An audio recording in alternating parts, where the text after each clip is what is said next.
حج کرتے ہیں، عمرہ کرتے ہیں، لیکن میرے بھائی بزرگوں دوستو، ہم اگر غور سے دیکھیں تو یہ تمام اعمال جو ہم کرتے ہیں یہ عبادات کی لائن کا دین ہے، عبادات کی لائن کا دین ہے یہ۔ ابھی دین کے 4 شعبے اور باقی ہے۔ ہاں، ایمانیات کی لائن کا دین سب سے پہلا ہے، جس کی ہمیں خبر بھی نہیں۔ ایمان کا کلمہ بھی بہت سارے مسلمان ایسے ہیں جن کو کلمہ بھی نہیں آتا، کیونکہ ہم اللہ کے راستے میں چلتے رہتے ہیں، جب ہلکے لگتے ہیں کلمہ سنتے ہیں تو ان کو کلمہ کے الفاظ بھی عرف میں نہیں پتہ۔ ایمانیات کی لائن کا دین ہے، عبادات کی لائن کا دین ہے، معاملات کی لائن کا دین ہے، معاشرت کی لائن کا دین ہے، اور اخلاق کی لائن کا دین ہے۔ یہ 5 شعبے ہیں دین کے، جس میں سے ہم جو کرتے ہیں اس میں عبادات کی لائن کا تھوڑا سا دین پر عمل کرتے ہیں۔ یہ باقی شعبوں کو سیکھنا ہے، دین سیکھنے کے لیے قربانی دینی ہوگی، اللہ کی راہ میں نکلنا ہوگا، اللہ کی راہ میں نکل کر سب سے پہلے اپنے ایمان کو بنانا ہوگا۔ ایمان وہ طاقت ہے، اللہ تعالیٰ جیسے اللہ کی ذات وراء الورا ہے، اللہ کتنا بڑا ہے اس کی کوئی انتہا نہیں، کوئی تصور نہیں کر سکتا۔ یہ کائنات اللہ کی نگاہ میں ایک مچھر کے پر کے برابر ہے۔ کیا بات ہے بھائی، کیوں اٹھ کے جا رہے ہو آپ لوگ؟ بھائی بیٹھ جاؤ، زیادہ دیر بات نہیں کریں گے، مختصر بات ہوگی انشاءاللہ۔ آپ لوگ بیٹھے بھائی، آپ لوگ بیٹھ جائیں۔ بیٹھ جاؤ بیٹا، بیٹھ جاؤ، بیٹھ جاؤ بیٹا، بیٹھ جاؤ، بیٹھو، سمجھو بات کیا ہو رہی ہے، سنو۔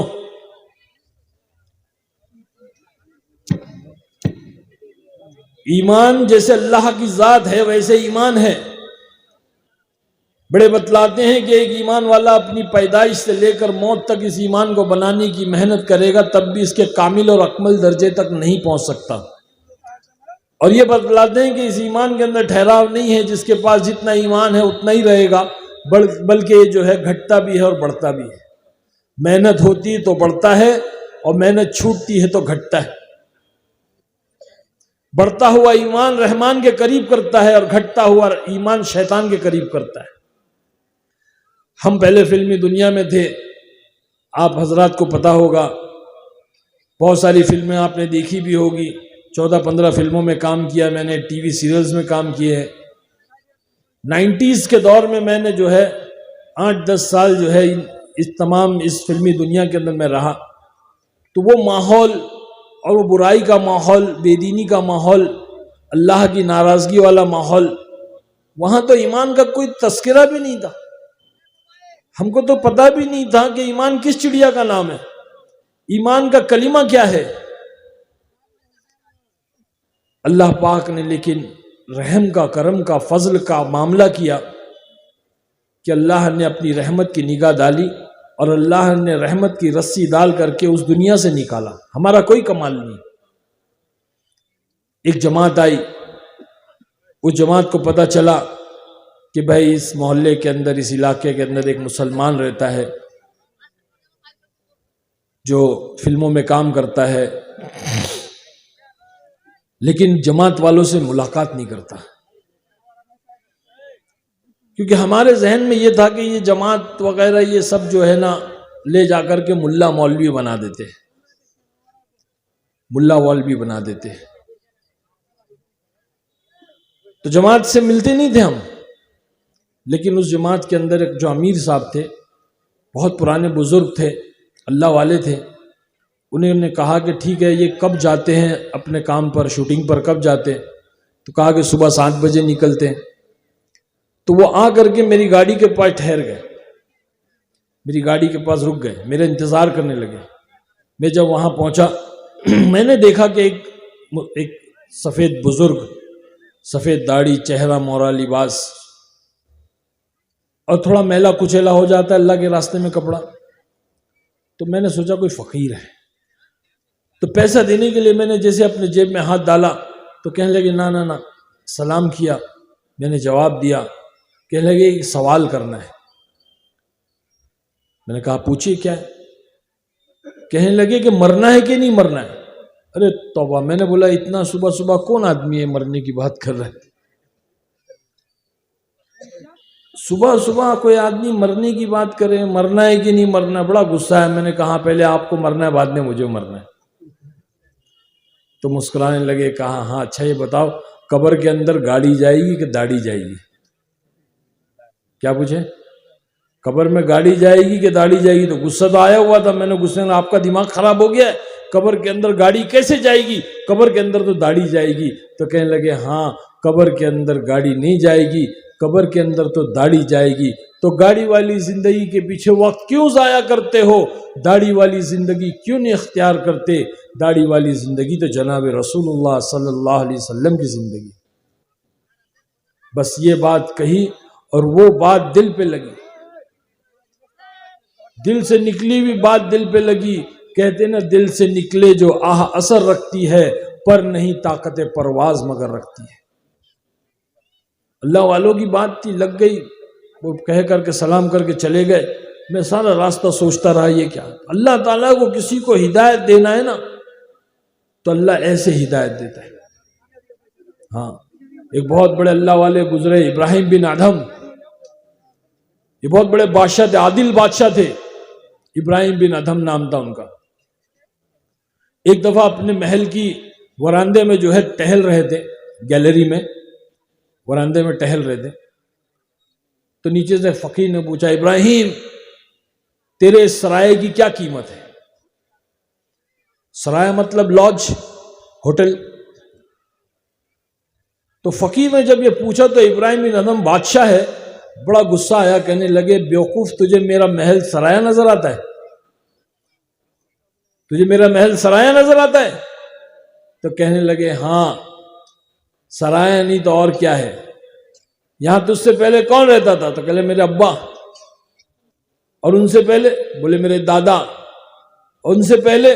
بولے میرے دادا کے ابا۔ تو بولے سرایہ نہیں تو اور کیا ہے، ایک آتا ہے اور ایک جاتا ہے۔ سرایہ نہیں تو کیا ہے، ایک آتا ہے اور ایک جاتا ہے۔ تو دماغ ایک دم گھوم گیا، پریشان ہو گئے۔ اب پریشانی میں جب اندر گئے تو غلام آیا دوڑتے ہوئے اور کہنے لگا کہ بادشاہ سلامت، بادشاہ سلامت، آپ کی باندی جو ہے آپ کے بستر پہ سو رہی ہے۔ اور غصہ آیا کہ باندی کی اتنی ہمت کہ میرے بستر پہ سو گئی۔ تو اب غصہ تو تھا ہی، اب غصہ نکالنے کے لیے کہا لا اس کو۔ اب غلام باندی کو لے کر آیا، پوچھا کیا ہوا، میرے بستر پہ کیوں سوئی تو؟ بادشاہ سلامت میں بستر صاف کر رہی تھی، بستر اتنا نرم تھا، میں ایسے لیٹی تو مجھے آنکھ لگ گئی۔ تو بادشاہ نے اس کو سزا دو، اس کو 10 کوڑے مارو۔ تو پہلا کوڑا مارے تو ہنسنے لگی، ہی ہی ہی ہی ہی۔ دوسرا کوڑا مارے پھر ہنس رہی، ہی ہی ہی ہی۔ تیسرا کوڑے مارے تو پھر ہنس رہی، ہی ہی ہی ہی۔ بادشاہ کو اور غصہ آیا، کہنے لگا بیوقوف باندی کیوں ہنستی ہے، تجھے کوڑا مار رہے اور تو ہنستی ہے؟ تو کہنے لگی بادشاہ سلامت میں اس لیے ہنس رہی ہوں کہ 10 منٹ سوئی تو 10 کوڑے لگ رہے، جو زندگی بھر سوتا آیا اس کو کتنے کوڑے لگیں گے؟ جو زندگی بھر سوتا آیا اس کو کتنے کوڑے لگیں گے؟ اور دماغ خراب ہو گیا۔ اب گئے اپنے بیڈ روم میں، اب نیند نہیں آ رہی ہے، پریشان ہے۔ ایک تو فقیر نے ایسا بول دیا، پھر باندی نے ایسا بول دی۔ اچانک سے جو ہے چھت کے اوپر سے کچھ بھاگنے دوڑنے کی آواز آئی، تو پکارا اور کہنے لگے کون ہے؟ تو کہنے لگا کہ اونٹ والا۔ بولے اونٹ والا میری محل کی چھت پہ کیا کر رہا ہے؟ بولے اپنا اونٹ ڈھونڈ رہا ہوں۔ بولے بیوقوف تیرا اونٹ میری چھت پہ کیوں ڈھونڈ رہا ہے؟ میرا اونٹ گم گیا تو میں آپ کی چھت پہ ڈھونڈ رہا ہوں۔ تو بولے بیوقوف تیرا اونٹ میری چھت پہ نہیں ملے گا، جا کے جنگل میں بیابان میں صحرا میں ڈھونڈ، وہاں ملے گا تیرا اونٹ۔ تو کہنے لگا جس طرح سے میرا اونٹ آپ کی محل کی چھت پہ نہیں ملے گا نا، اسی طرح سے اللہ بھی محل میں نہیں ملے گا۔ بات سمجھ میں آ گئی کہ اللہ کی طرف سے اشارہ ہے، بس اپنا سارا جو ہے بادشاہت کا چولا اتارا اور جھولی لیا اور جو ہے چادر لپیٹ کر کے نکل گئے جنگل میں، ویران بیابان میں، اور بن گئے اللہ والے ابراہیم بن ادھم رحمۃ اللہ علیہ، بہت بڑے اللہ والے بنے۔ اب یہاں پرجا، ان کے عمرہ وزراء، ان کے لوگ سب ڈھونڈ رہے بادشاہ کہاں گئے، کہاں چلے گئے، ڈھونڈتے ڈھونڈتے مہینوں گزر گئے، سال گزر گئے، بادشاہ نہیں ملے۔ اچانک ایک دن جو ہے بادشاہ ایک ندی کے کنارے بیٹھ کر کے اپنی گودڑی سی رہے تھے، کسی نے دیکھ کر کے پہچان لیا، بولے یہ تو بادشاہ ہے۔ جا کر کے کہا، لوگوں کو جمع کیا، سب کو بلایا، لوگ گئے، جا کر کے کہنے لگے بادشاہ سلامت چلیے، آپ کا تخت آپ کا انتظار کر رہا، آپ کی حکومت آپ کا انتظار کر رہی ہے، آپ کے لوگ آپ کا انتظار کر رہے ہیں، چلیے۔ کہنے لگے نہ، میں نہیں آؤں گا۔ بہت اصرار کیا، بہت منایا، تو بادشاہ سلامت نے کہا اچھا ایک شرط ہے میری۔ جو سوئی سے گودڑی سی رہے تھے وہ سوئی کو جو ہے انہوں نے پانی میں پھینک دیا اور کہنے لگے جاؤ یہ سوئی لے کر کے آؤ۔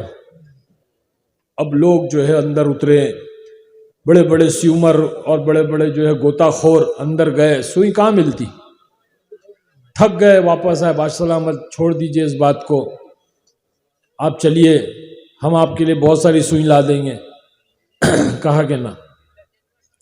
حکم دیا مچھلیوں کو، اے پانی کی مچھلیوں مجھے میری سوئی لا کر کے دو۔ تو ساری مچھلیاں جو ہے اپنے منہ میں سونے کی سوئی لے کر کے آئی، سونے کی سوئی۔ بادشاہ سلامت نے کہا کہ نہ مجھے یہ نہیں چاہیے، مجھے میری سوئی چاہیے۔ تو ایک مچھلی اندر جاتی ہے اور ان کی سوئی لا کر کے دیتی ہے، وہ لیتے اور کہتے ہیں بتاؤ وہ حکومت اچھی ہے کہ یہ حکومت اچھی ہے؟ لوگ کہتے ہیں بادشاہ سلامت یہ حکومت اچھی ہے۔ تو میرے بزرگ و دوستو، کہنے کا مطلب یہ ہے کہ یہ بنی اللہ والے ابراہیم بن ادھم رحمۃ اللہ علیہ، جب اللہ کسی کو ہدایت دینا چاہتا ہے اور کسی کو اللہ چننا چاہتا ہے تو اللہ اس طرح سے اشارے دیتا ہے۔ تو مجھے بھی اشارہ ملا، انہوں نے کہا کہ قبر کے اندر گاڑی جائے گی کہ داڑھی جائے گی؟ میں نے کہا قبر میں گاڑی کیسے جائے گی، قبر میں تو داڑھی جائے گی۔ کہنے لگے ہاں قبر میں داڑھی جائے گی، تو گاڑی والی زندگی کے لیے وقت ضائع کیوں کرتے ہو؟ داڑھی والی زندگی کیوں نہیں اختیار کرتے؟ داڑھی والی زندگی تو حضرت محمد صلی اللہ علیہ وسلم کی زندگی۔ تو یہ چہرہ مورا لباس، یہ دین ہے، یہ سنت طریقہ ہے اللہ کے نبی صلی اللہ علیہ وسلم کا سٹائل کرنا، آپ کو اپنا ہیرو بنانا۔ اصل ہیرو ہمارے نبی ہے۔ آج ہم نوجوان یہاں بیٹھے ہوئے، ہم لوگوں نے اپنا ہیرو، اپنا آئیڈیل بنا لیا، اپنے مسلمان بھائی جو آج اس شہرت کے مقام پہ ہے، جن کو اللہ نے کسی مصلیت کے تحت آج ایک مقام دیا ہے، آج ان کو دیکھ کر کے ہم نے ان کو اپنا آئیڈیل بنا لیا، اپنا نمونہ بنا لیا۔ ارے ہم نے جن کو اپنا نمونہ بنایا ہے، ہم یہ بھی تو دیکھیں کہ ان کا نمونہ کون ہے۔ ہم ان کو فالو کر رہے ہیں، ہم ان کے فیشن اور ان کے سٹائل کو فالو کر رہے ہیں، ہم یہ بھی دیکھیں کہ وہ کن کے سٹائل اور کن کے فیشن کو فالو کر رہے ہیں۔ جب آپ یہ دیکھو گے تو پتہ چلے گا کہ وہ جن کو فالو کر رہے ہیں وہ یہود و نصارہ ہے، جو اسلام کے دشمن ہیں، اللہ کے دشمن، اللہ کے باغی، اللہ کے نبی کے دشمن ہیں، مسلمانوں کے دشمن ہیں، جن کی ہمیشہ یہ کوشش ہوتی ہے کہ اسلام کو ختم کر دیا جائے، مسلمانوں کو ختم کر دیا جائے۔ ان کو فالو کر رہے ہیں۔ کیونکہ میں نے میری فلم، پہلی فلم جو پھول اور کانٹے تھی، اس میں جو میں نے سٹائل کیا تھا، راکی کا جو سٹائل میں نے کیا تھا، جو پونی ٹیل اور جیکٹ اور بیٹلز وہ فورن کا، بالی ووڈ کا، ہالی ووڈ کا ایک سٹار تھا، اس کا میں نے کاپی کیا تھا۔ تو بالی ووڈ میں جو سٹائل اور فیشن آتا ہے وہ ہالی ووڈ سے آتا ہے۔ ہاں، تو جانے انجانے میں ہم نے ان کو اپنا امام بنا رکھا ہے، اپنا آئیڈل بنا۔ ہمارے ہیرو تو ہمارے نبی ہے، ان کا چہرہ مورا لباس، ان کا سٹائل، ان کا طریقہ، ان کی سنت ہماری زندگی میں آنا چاہیے، جس سے اللہ ہم سے راضی ہوگا۔ آج ہم اللہ کے دشمنوں، جن کو اللہ نے مغضوب کہا، غیر المغضوب علیہم، جن پر اللہ نے لعنت بھیج دی، آج ان کے طور طریقے ہمارے نوجوان بچے اور بچیوں کے اندر ہیں۔ تو ہم جن کو فالو کر رہے ہیں وہ یہود و نصارہ کو فالو کر رہے ہیں۔ اب وہ یہود و نصارہ کس کو فالو کر رہے ہیں؟ ان کا بھی تو کوئی امام ہوگا، ان کا بھی تو کوئی امام ہوگا۔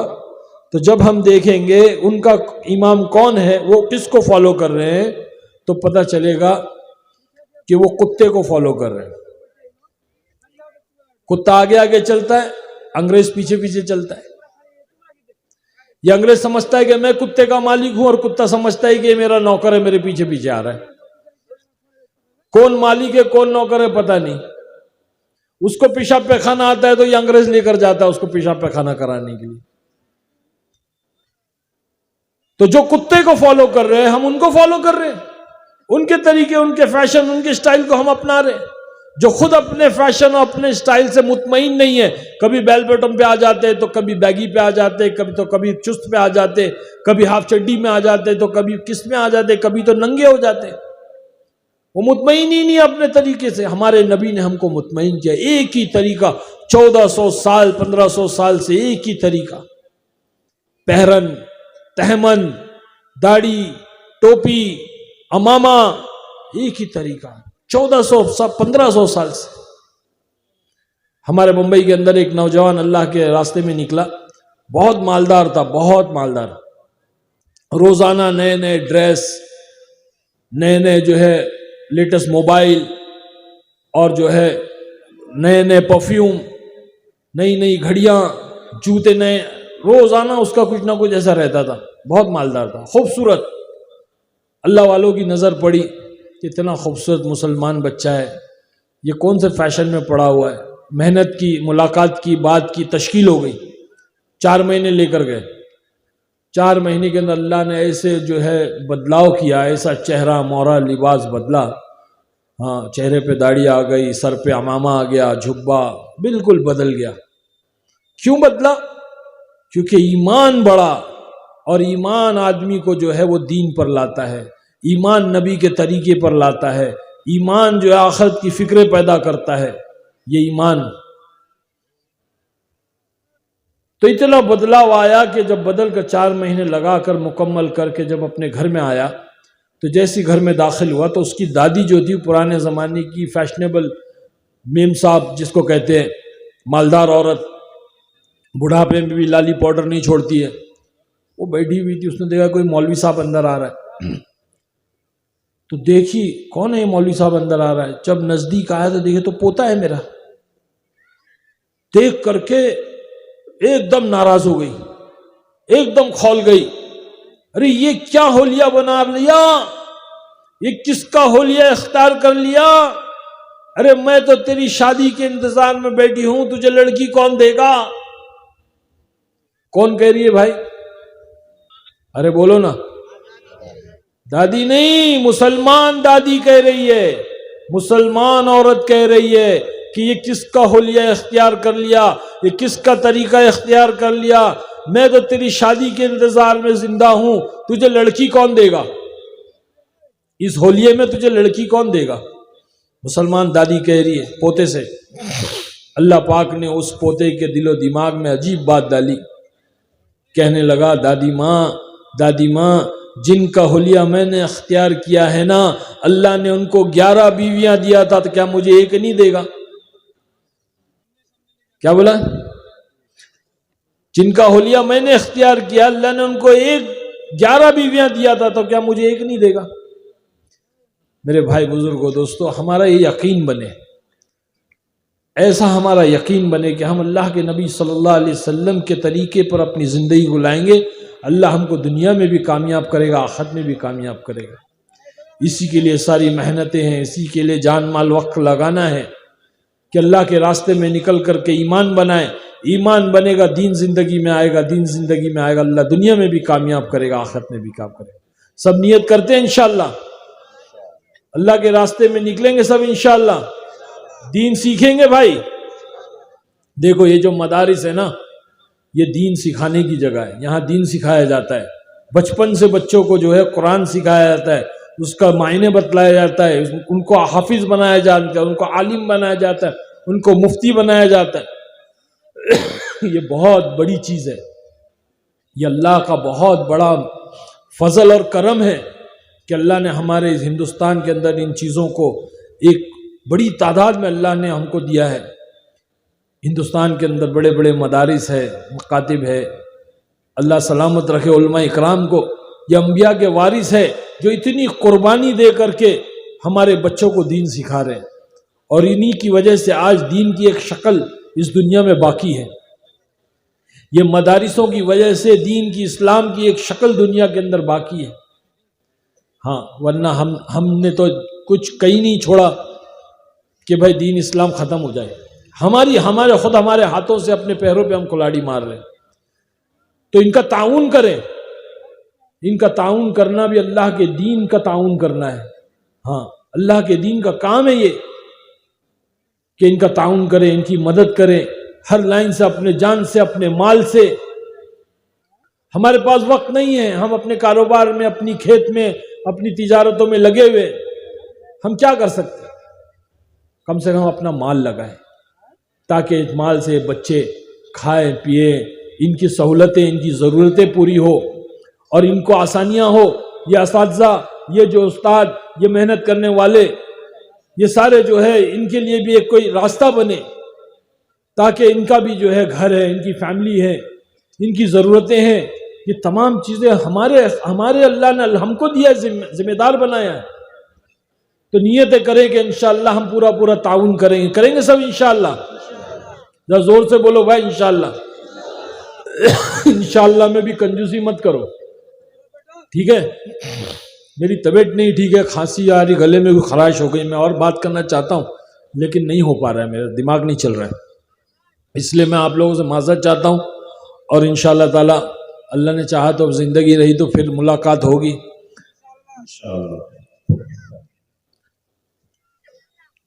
وآخر دعوانا الحمدللہ رب العالمین. اب پانی پلاؤ یار.